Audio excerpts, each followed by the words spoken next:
Shalom, selamat siang. Bertemu kembali kita hari ini di hari Selasa 3 Agustus 2021. Sudah 3 hari kita ada di bulan Agustus 2021. Bulan Agustus adalah bulan yang spesial karena bagi kita bangsa Indonesia, Agustus identik dengan bulan kemerdekaan. Oleh karenanya, hari ini tema yang saya angkat adalah merdeka sejati. Ya, tema kita adalah merdeka sejati. Kita ketahui semua pada saat bangsa kita Indonesia di bawah penjajahan bangsa asing, maka rakyat Indonesia serentak bahu-membahu bersatu padu melawan penjajahan itu, mengangkat senjata yang walaupun pada saat itu kebanyakan dalam bentuk bambu runcing, tetapi oleh karena niat, oleh karena tekad yang membara, mereka bisa mengalahkan para penjajah. Nah, kalau kita tarik garis lurusnya dengan keadaan kekinian kita hari ini, bicara tentang merdeka sejati, yang pertama-tama tips saya untuk kita sekalian adalah, walaupun kita di tengah-tengah pandemi COVID-19, jangan pernah sekali-kali merasa itu dalam tanda petik sebagai bentuk penjajahan atas kebebasan pribadi, atas privasi yang kita miliki. Tapi marilah kita di tengah-tengah pandemi COVID-19 ini tetap tegar, dan kita benar-benar tahu bahwasanya ketika hari ini kita masih ada sebagaimana kita ada, itu karena Tuhan benar-benar ada di pihak kita. Bicara tentang merdeka sejati, mari kita buka firman Tuhan dari Roma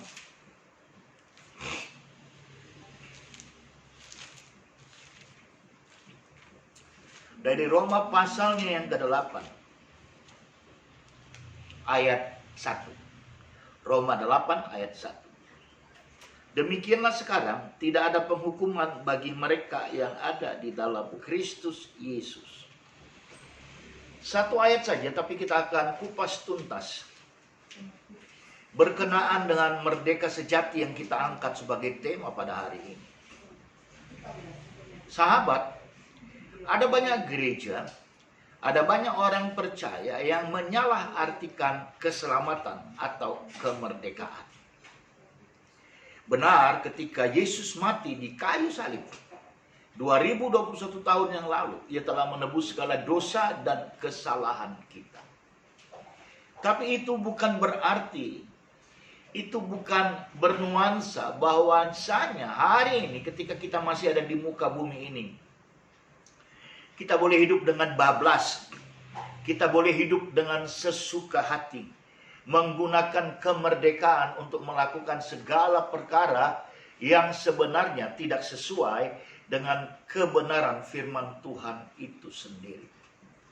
Merdeka adalah merdeka, selamat adalah selamat, tapi itu bukan menjadi media, menjadi wacana agar kita bisa hidup dalam kebablasan di segala segi aspek hidup kita.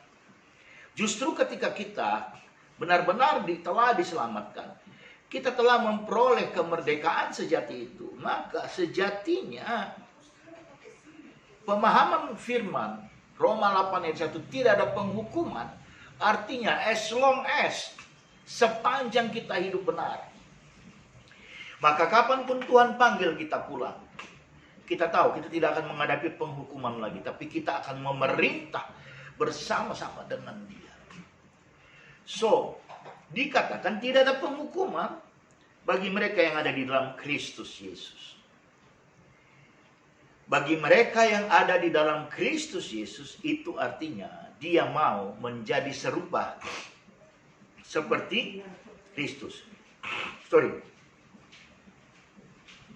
Menjadi serupa dengan Kristus. Hidup di dalam Kristus berarti, yang pertama catat, kita harus mau memperbesar manusia roh kita daripada manusia daging kita.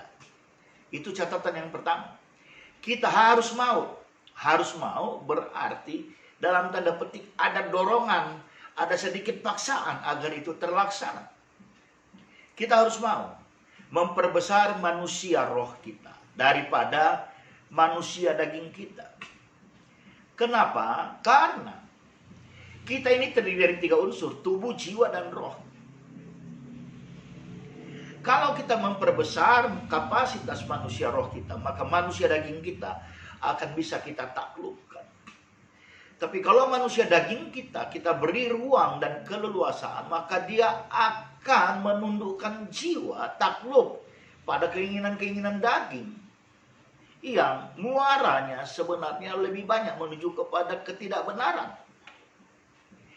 Jadi manusia roh memikirkan perkara-perkara yang di atas. Manusia daging memikirkan perkara-perkara duniawi. Perkara-perkara yang bersifat fana dan sia-sia. So, ini pilihan kita agar kita benar-benar merdeka sejati. Bukan merdeka sejati yang perang. Hari ini istilah perang gara-gara ada katanya sumbangan 2 triliun sedang viral di Indonesia. Itu dia. Jadi manusia roh kita perbesar kapasitasnya.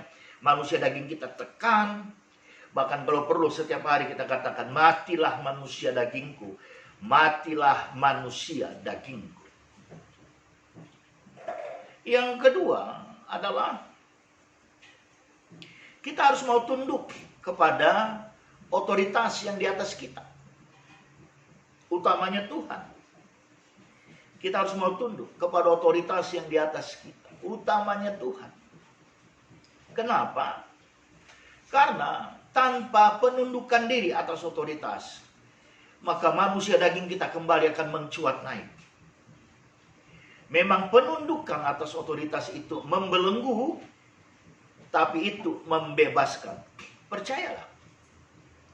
Maka agar kita benar-benar bisa melakukannya, kita harus mau mengimplementasikan dan mengaktualisasikan buah-buah roh yang terdapat di Galatia 5, 22-23 dengan penuh konsistensi. Buah roh ada 9, tapi itu dimulai dengan kasih, diakhiri dengan penguasaan diri. Kalau kita tidak punya kasih, maka buah daripada buah roh nomor 2-8, kita tidak bisa melakukannya. Dan tanpa penguasaan diri, kita tidak akan bisa sukses. Justru poin 2-8 daripada buah roh, itulah medan pertempuran kita. Itulah medan pertempuran kita yang harus kita lakoni hari lepas hari. Yang ketiga, kita harus mau sangkal diri dan kita harus mau pikul salib setiap hari. Sangkal diri tidak enak. Apalagi bagi kita yang punya temperamental tinggi. Apalagi bagi kita yang sangat mudah tersinggung. Apalagi kita yang punya ego yang tinggi. Sangkal diri sangat sulit, tapi itu harus dilakukan. Itu harus dikerjakan. Sangkal diri. Ketika orang memujimu, katakan itu bukan karenamu, itu karena Tuhan. Karena di balik pujian sebenarnya ada juga panah-panah untuk menjatuhkan kita yang datang daripada si jahat. Pikul salib. Yesus berkata, setiap orang yang mau mengikut aku, dia harus meninggalkan segala sesuatunya dan pikul salib. Pikul salib dalam arti sebenarnya, pikul salib ini kita berkata kepada Tuhan, hineni Tuhan, aku ini hanya keset. Pikul salib berarti bahwasanya kita tidak akan pernah mendongak dalam bentuk kesombongan lagi. Tapi ketika kita pikul salib, kita akan terus tertunduk. Bukti pengakuan kita pada otoritas kita yang mati di atas kayu salib. Hari ini, biarlah semua kita boleh bersuka cita. Karena hari ini bersempena berkenaan dengan bulan Agustus. Yang bagi bangsa Indonesia merupakan bulan kemerdekaan. Demikian juga bagi kita gereja orang percaya. Sepanjang Agustus ini kita akan banyak berbicara tentang merdeka. Dan biarlah hari ini tema kita, merdeka sejati dari Roma 8 ayat 1, menjadi berkat bagi kita semua. Terima kasih untuk pertemuan siang hari ini. Tuhan Yesus memberkati. Sampai jumpa.